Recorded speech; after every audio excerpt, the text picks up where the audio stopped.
तळो तूच कर्म तुझे नाम धर्म वार करी पंथा पांडुरंग।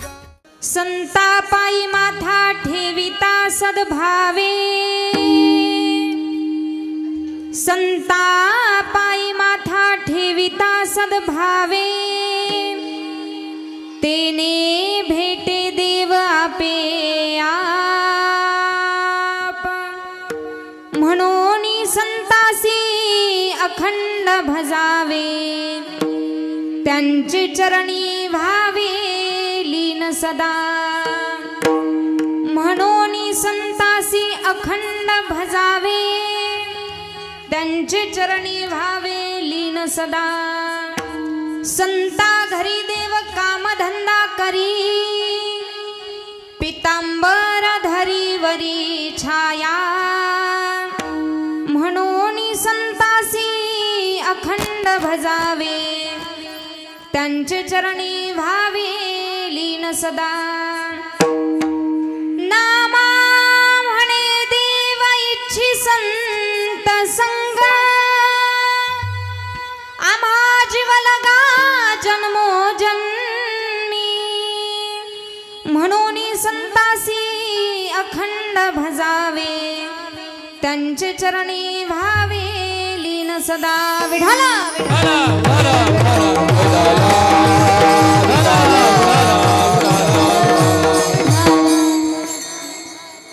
योऽन्तः प्रविश मम वाचमिमां प्रसुप्तां, सञ्जीवयत्यखिल शक्तिधर स्वधाम्ना। अन्यौश्च हस्तचरण श्रवणत्वगादीन्, प्राणानमो भगवते पुरुषाय तुभ्यं। जय जय श्री राधा रमण, जय जय नवल किशोर,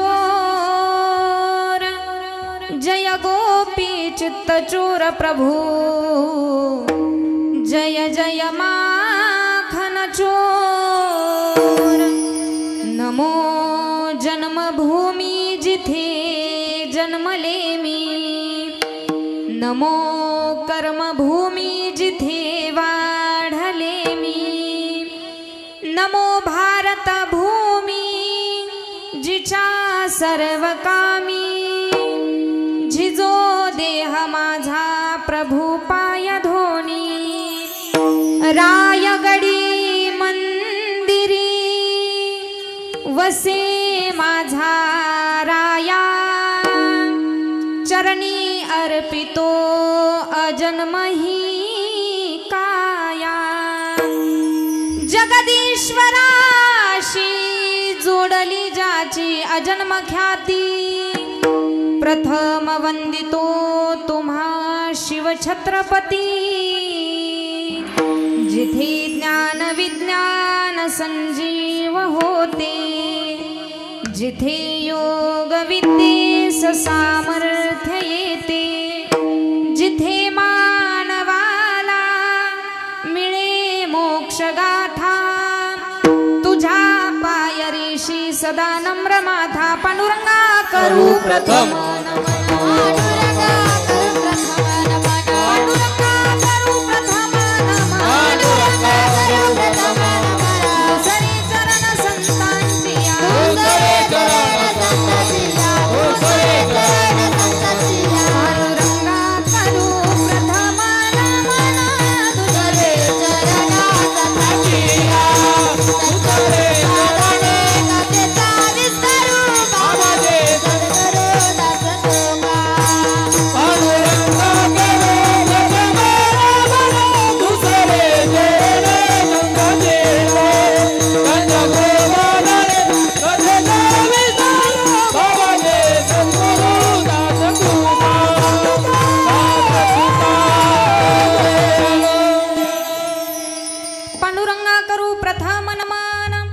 दुसरे चरण संतांची त्यांच्या कृपादाने कथेचा विस्तारू। बाबाजी सद्गुरु दास तुका ओम नमो ज्ञानेश्वरा।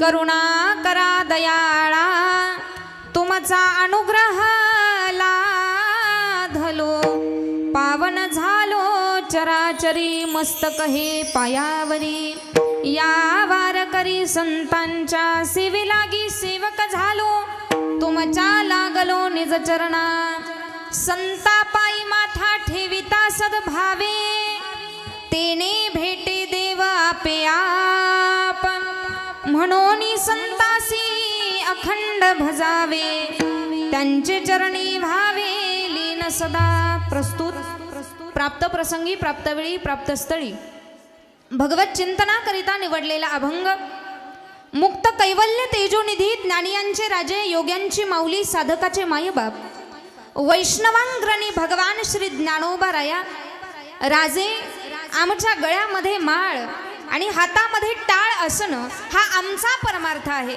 परंतु तुमच्या हातामध्ये तलवार आणि ढाल असणं हा तुमचा परमार्थ आहे असा उपदेश छत्रपती शोभाराजांना करणारे भगवान श्री तुकोबाराया आदी करून सकल संतांची चरणवंदना करून सेवेकरिता निवडलेला अभंग भगवान पंढरीश पांडुरंग परमात्म्याचे असणारे अत्यंत लाडके लढीवाळ भक्त संत शिरोमणी नामदेवराया यांचा गोड आणि चिंतनीय अवघ्या 4 चरणाचा संतपर प्रकरणातील अभंग आज आपण कीर्तनरूपी सेवेकरिता निवडला। अभंगाच्या माध्यमातून नामदेवराय सांगतात, बाबा रे, या मृत्यू लोकामध्ये आल्याच्या नंतर प्रत्येक जीवाची एक इच्छा असते की तो भगवान परमात्मा मला प्राप्त व्हावा, त्या भगवान परमात्म्याची भेट मला व्हावी। पण महाराज, डायरेक्ट भगवंताकडे जायचं नाही तर भगवान परमात्म्याकडे जाण्याचा साधा आणि सोपा मार्ग सांगितला।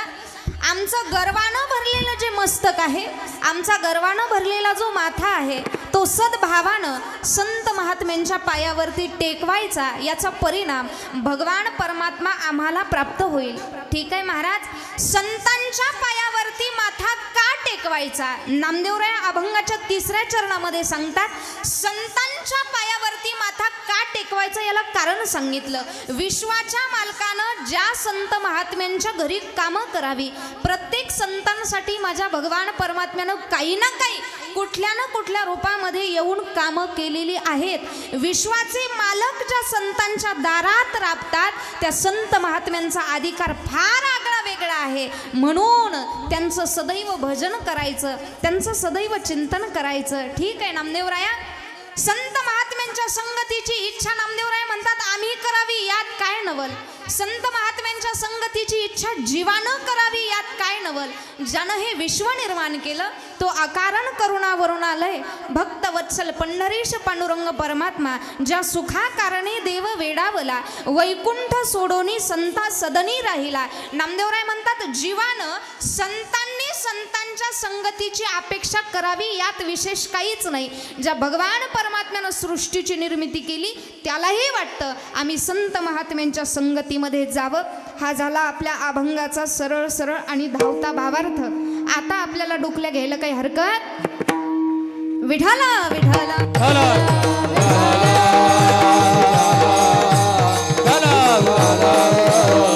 कार्यक्रमाचं आयोजन काय, कार्यक्रमाचं नियोजन काय, जरी सर्वांना ज्ञात असलं तरी अल्पसा परिहार देणं वक्त्याचं आद्य कर्तव्य आहे।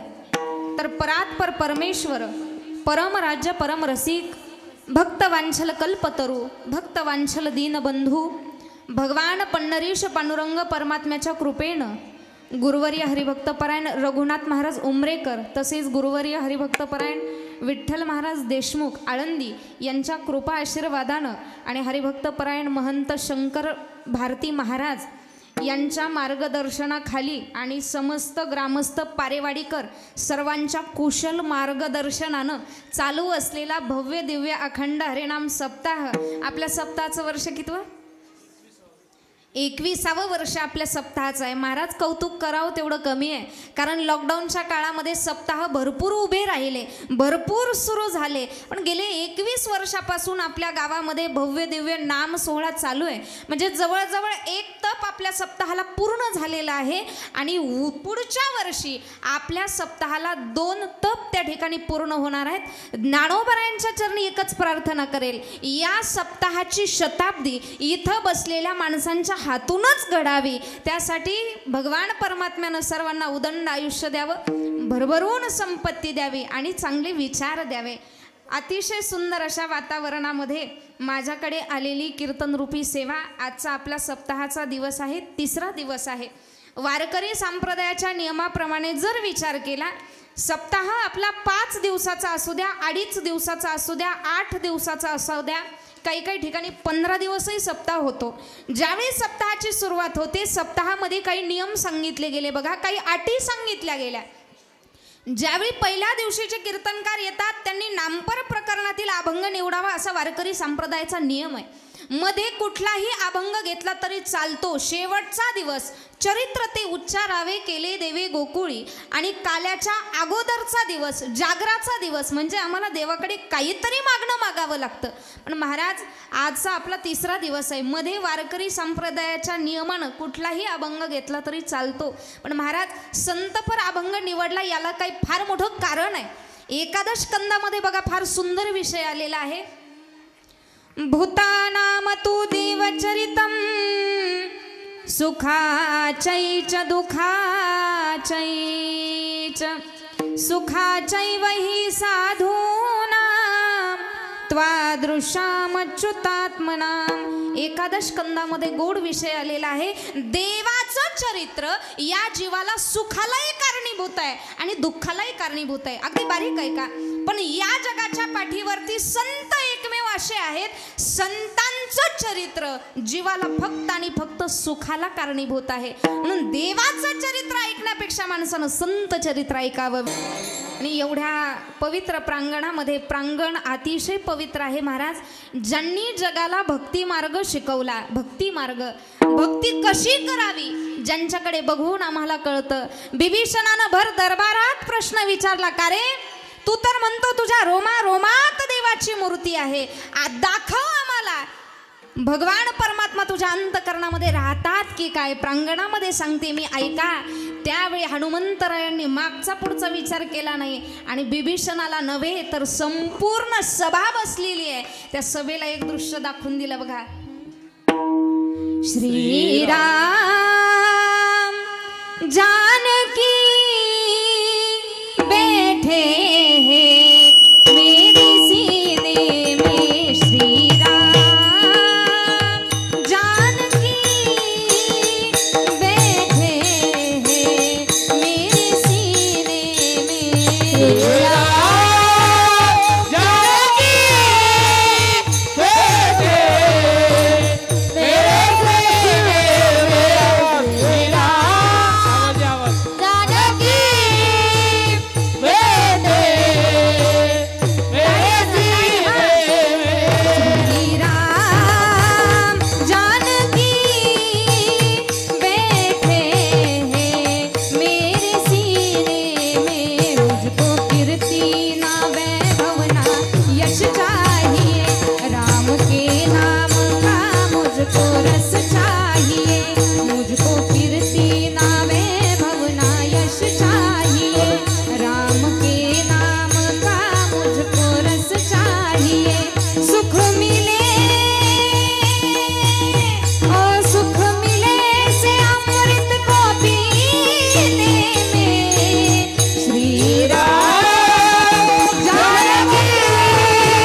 भगवान परमात्मा आणि त्यांची संपूर्ण राजसभा छाती फाडून हनुमंतरायांनी दाखवली.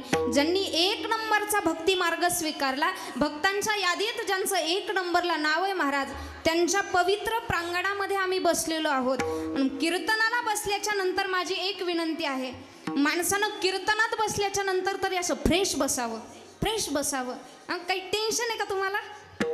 हां, माझ्याकडे बघून काही वेगळं वाटतंय का? महिला मंडळ, हां, आपल्या पार्टीचं कीर्तन आहे महाराज, आज कसं बसावं? आणि विनंती आहे गड्या, महिला मंडळ, आपण कीर्तनाला बसलो, कीर्तनात तरी आमच्या खांद्यावरचा पदर डोक्यावरती असावा.